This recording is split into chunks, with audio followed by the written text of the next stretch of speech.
కొన్న జాగా వాళ్ళే జాగా అని తెలిసినప్పటికీ కూడా ఎవడో ఓడిపోతారు, లిటిగేషన్ వేస్తారు, కోర్టుల కేసు వేస్తారు.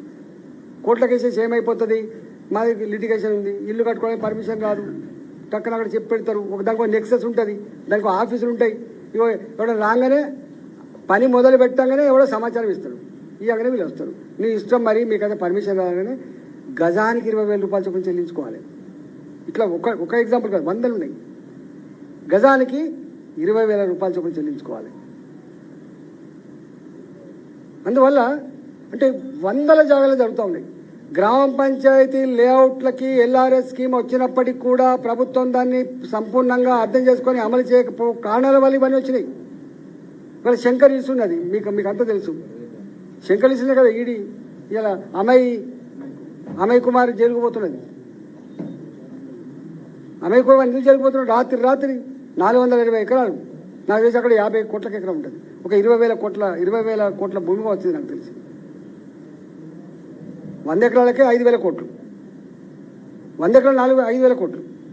ఇవాళ 460 ఎకరాలు 20,000 కోట్ల పైన రాత్రి చేసిండు. కొద్ది మందికి మాత్రమే దాని లాకులు ఓపెన్ చేసి అది ఉంటుంది. ఈ ధరణ వచ్చిన తర్వాత, ఈ కాస్తు కాలాలన్నీ ఎగిరిపోయిన తర్వాత, ఈ 13 కాలాలు ఎగిరిపోయిన తర్వాత, మొత్తం కలెక్టరేట్లలో వచ్చిన తర్వాత, ఈ ఏజెన్సీలు కూడా బయట నుంచి వెళ్ళి వాళ్ళ కనసాలలోనే వచ్చిన తర్వాత, ఎవడి భూమి రెగ్యులైజ్ చేసుకోవాలి, ఎవడి భూమి ఎటు మార్చాలనేది మొత్తం వాళ్ళ చేతులకు వచ్చిన తర్వాత మొత్తం పేదల చేతుల నుంచి వెళ్ళిపోయిన మాట వాస్తవం హైదరాబాద్. అందువల్ల నేను ఒకటే ప్రజలకు కోరుతా ఉన్నా, వీటిని కాపాడుకోవాల్సిన బాధ్యత ఉంది. కాబట్టి ఇలా అలాంటి బాధితులకి, భంగపడ్డలకి భారతీయ జనతా పార్టీగా మేముగా మీకు అండగా ఉంటామని చెప్పి తెలియజేస్తా ఉన్నాం. ఇవాళ మేము ఒక వ్యక్తి మీద కొట్టాలనే భావనను, తిట్టాలనే భావన ఉండడం కాదు, కానీ వ్యవస్థ విఫలమైనప్పుడు the circumstances made me to create like this.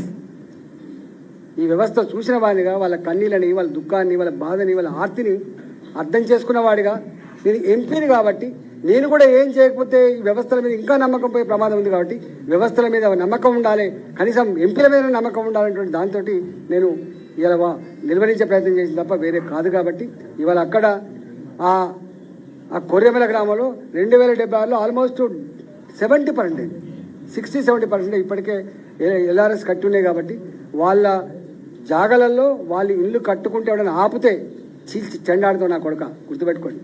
నేను ఒక హెచ్చరిక చేస్తా ఉన్నా, ఈ బౌన్సర్లు, ఈ గుండాలు, ఈ రియల్ ఎస్టేట్ వాళ్ళు 20,000, 50,000 నెలకి ఇవ్వగానే మీరు కనుక వచ్చి ప్రజల మీద దౌర్జన్యం చేస్తే మీ భర్త నా కొడుకు అని చెప్పి హెచ్చరిస్తా ఉన్నా.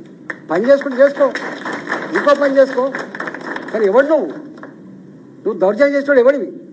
పోలీసులు నిన్ను నిర్వహించకపోవచ్చు, పోలీసులు అండతోటి నువ్వు చేస్తుండవచ్చు, కానీ మేము చూసుకోవడానికి సిద్ధంగా లేము, గుర్తుపెట్టుకో. చీల్చి చెండాడతాం. మా మహిళల్ని అవమానపరిచే అధికారానికి ఎవడిచ్చిండ్రా? మా పేదవాళ్ళకు ఇబ్బంది పెట్టే అధికారానికి ఎవడిచ్చిండ్రా? గిదామని చేసేది. ఇట్లాంటి ఉదంతాలు చాలా ఉన్నాయి. ఇప్పటికైనా జ్ఞానోదయం తెచ్చుకొని, బుద్ధి తెచ్చుకొని, నేను రెవెన్యూ మంత్రి గారు కూడా అడుగుతా ఉన్నాను, ఇలా మీరైతే భూభారతో ఇంకో భారత ఏదో తెస్తూ ఉన్నారో, ఇంకా కొత్త రిఫైన్డ్ చట్టం తెస్తూ ఉన్నారో, మంత్రి గారు మీకు తెలుసు, ఇవాళ అనేక గతంలో ధరణి తర్వాత ఎన్ని దుర్మార్గాలు జరిగినా మీకు ఎరక. దీని మీద ఒక సమగ్రమైన కమిటీ వేయి. హైదరాబాద్ చుట్టుపక్కల మేము చెప్తున్నామంటే ఎంత బాధతో చెప్తున్నట్టు, వాటికి ప్రెస్ మీట్ కోసం పెట్టట్లే, మేము పేరు కోసం పెట్టట్లే, మేము ఇది రియాలిటీ. కొన్ని లక్షల మంది పేద ప్లాట్లకు సంబంధించిన వ్యవహారం ఇది. కొన్ని లక్షల కోట్ల రూపాయల విలువైన భూములకు సంబంధించిన వ్యవహారం ఇది. వాళ్ళు ఎప్పుడో కొనుక్కుంటారు కష్టం చేసి. వాళ్ళు దొంగలు కాదు, వాళ్ళు వీళ్ళ బ్యాంకుల నుంచి తెచ్చుకున్న వాళ్ళు కాదు. ఈ పైసా ఆ పైసా కూడగట్టుకొని తెచ్చుకున్న పైసలు ఇవి. కూరగాయలు అమ్ముకున్న వాళ్ళు, ఆటో నడుపుకున్న వాళ్ళు, ప్రైవేటు కంపెనీలో పనిచేసిన వాళ్ళు, చిన్న ఉద్యోగులు వాళ్ళు. 200 గజాల జాగాగా ఉప్పలు ఎవడు కొంటాడండి? ఇంకా గడికేశ్వరరావు ఎవడు కొంటాడు? పైసలు ఉన్నాడు ఇక్కడ కొంటాడు, బంజారీస్లో కొనుక్కుంటాడు. పైసలు ఉన్నోడికి హిమాచల్లో కొనుక్కుంటాడు, పైసలు ఉన్నోడికి హ్యాబీస్లో కొనుక్కుంటాడు. గరీబాలు కొనుక్కుంటారు. ఇక్కడ బుద్ధి జ్ఞానం ఉండాలి. ఎవరి కోసం పనిచేస్తున్నాం, మనం ఎందుకోసం పనిచేస్తున్నాం ఆలోచన చేసుకోవాలి.